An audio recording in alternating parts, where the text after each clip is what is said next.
నిన్న రాత్రి 11:30 బాప్తిసాలు ఇస్తున్నాను. బాప్తిసాలు ఇస్తుంటే ఒక అతను తాగేసి వచ్చాడు. కుదరదు కానీ ఆఖరి రోజు ఆదివారం పొందమన్నా.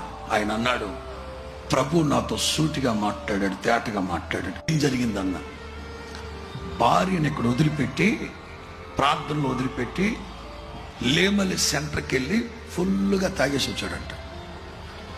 ఇక మోహన్ గారు వర్తమానం చెప్తూ తాగుబోతు గురించి చెప్తా ఉంటే తన గుండెల్లో గుచ్చుకుంటున్నాయి.